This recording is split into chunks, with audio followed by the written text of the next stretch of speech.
Next candidate আসুন। জয় শ্রীরাম। জয় জগন্নাথ। এবার বস। জয় অন্নপূর্ণা ভান্ডার। দেখ, তোকে ভালোভাবেই বলছি, আমার সাথে বেশি বাঁদরামি মারিস না, না হলে কিন্তু এখনই তোর মুখে জুতো ছুঁড়ে মারবো। এবার বল, তোর নাম কি? জয় শ্রীরাম। হ্যাঁ হ্যাঁ, জয় শ্রীরাম। এবার বল, তোর নাম কি? জয় জগন্নাথ। এ তো মহা পাগল। আরে তুই কি এখনই পাগলাগারদ থেকে বেরিয়েলি নাকি? না না স্যার, পাগলাগারদ থেকে কেন বেরোবো? আমি তো এখনই আপনার বাবার ছেঁড়া লুঙ্গির তলা থেকে বেরিয়ে এলাম। উফ, কি দুর্গন্ধ মাইরি। হারাম জাদা, তোর এত বড় আস্পর্ধা! দেখবি এখনই তোকে লাথ মেরে এখান থেকে বার করে দেবো। ওই ওই ওই ওই টাকলা স্যার, একটু মুখ সামলে কথা বলবেন। আপনি হয়তো এখনো জানেন না যে আমি কে। সে তুই কে সেটা আমার জানতে বয়ে গেল। না না, এভাবে আর হবে না। এবার দেখছি আমার আসল পরিচয়টা আপনাকে দিতে হবে। বেশ, তাহলে বল দেখি তুই কে? আমি কে?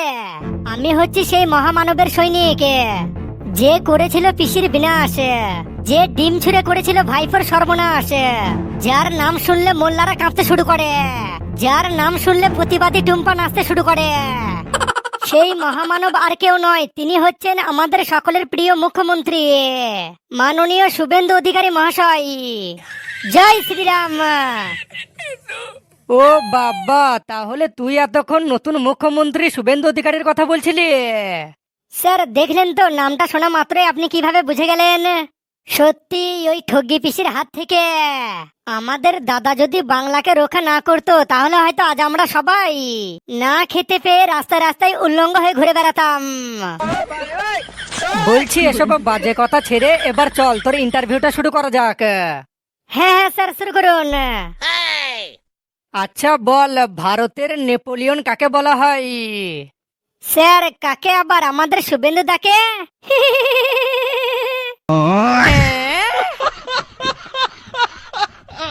শিখ ধর্মের প্রতিষ্ঠাতা কে? স্যার শিখ ধর্মের প্রতিষ্ঠাতা কে সেটা তো আমার জানা নাই, বাট স্যার হিন্দু ধর্মের প্রতিষ্ঠাতা হচ্ছেন আমাদের মাননীয় শুভেন্দু অধিকারী মহাশয়। হারাম জাদা, আমার সাথে বাঁদরামি মারছিস? স্যার বাঁদরামি কেন মারবো? আমি তো যেটা সত্যি শুধু সেটাই আপনাকে বললাম। গাধা কোথাকারের! দেখ, আমার সাথে আর কোনো বাঁদরামি মারবি না। আমি যা প্রশ্ন করব তার একদম সঠিক উত্তর দিবি। Okay sir. আচ্ছা বলতো, শান্তিনিকেতনকে প্রতিষ্ঠা করেন? স্যার এটা আবার আমাকে বলতে হবে? এ তো পুরো জলের মতো সোজা। শান্তিনিকেতন প্রতিষ্ঠা করেন আমাদের বীর বিপ্লবী দাদা মাননীয় শুভেন্দু অধিকারী মহাশয়। আরে জয় শুভেন্দু দা। দাদা তুমি এগিয়ে চলো, আমরা তোমার সঙ্গে আছি। আরে এই বাঁদর, আমি তোকে যা প্রশ্ন করব তুই কি তাতেই তোদের শুভেন্দু তাকে নিয়ে চলে আসবি?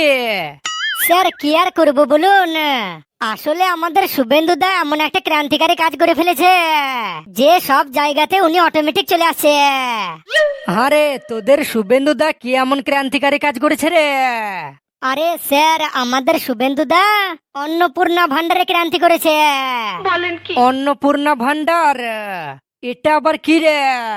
ওহো বাবা, এটাই তো সেই ক্রান্তিকারী প্রকল্প যেটা এবার বাংলার সব মহিলাদের জীবন বদলে দেবে। মহিলাদের জীবন বদলে দেবে?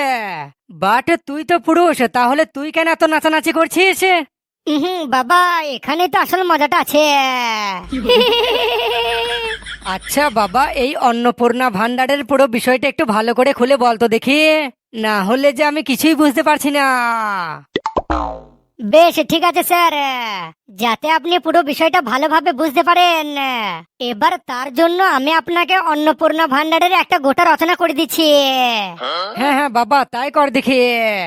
স্যার তাহলে এবার খুব মনোযোগ দিয়ে শুনুন আমাদের অন্নপূর্ণা ভান্ডারের এই রচনাটা।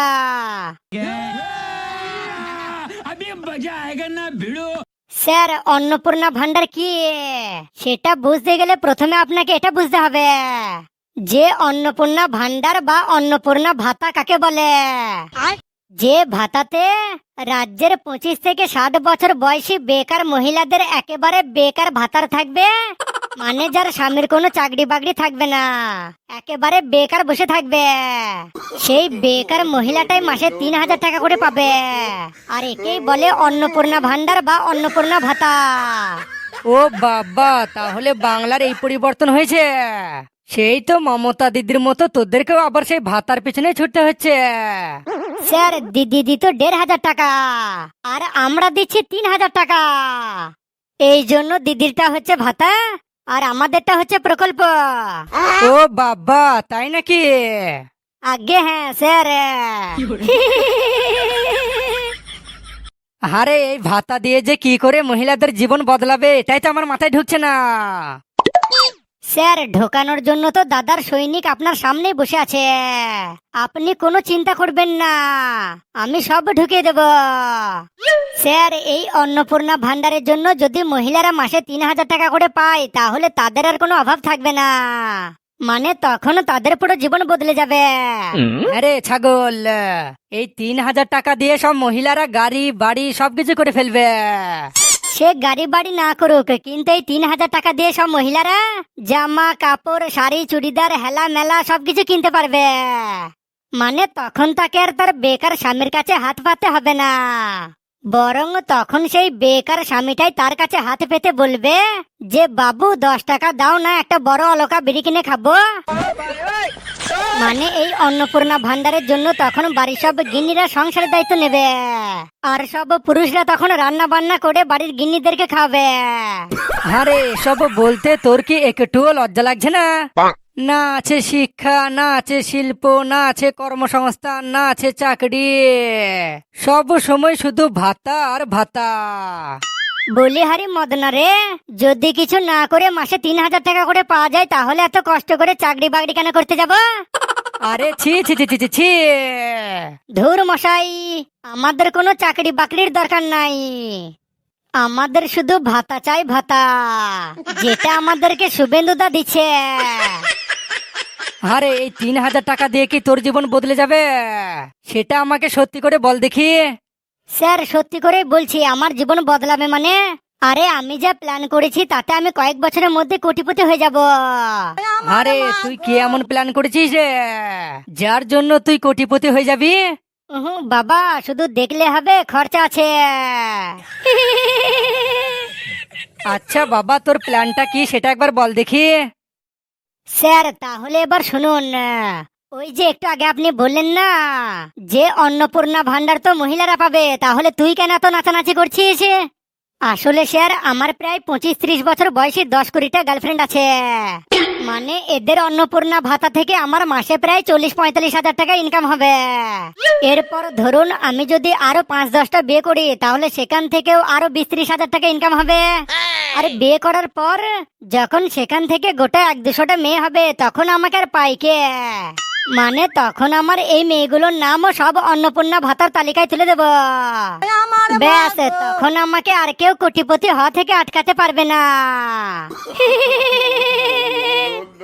জয় অন্নপূর্ণা ভাতা, জয় শুভেন্দুদা। আরে দাদা তুমি এগিয়ে চলো, আমরাও তোমার পিছন পিছন ভাতা নিতে যাচ্ছি। স্যার তাহলে এবার আপনি বলুন, এই অন্নপূর্ণা ভাতার জন্য আমি কোটিপতি হব কি হব না? ও স্যার এটা আপনার কি কি কি কি কি হলো? স্যার কিছু বলছেন না কেন? সর্বনাশ করেছে, মনে হয় আমার অন্নপূর্ণা ভাতার রচনাটা শুনে স্যার জ্ঞান হারিয়ে ফেলেছে। না বাবা, এবার মানে মানে আমি এখান থেকে কেটে পড়ি, হ্যাঁ এতেই আমার মঙ্গল। no, no, no, no.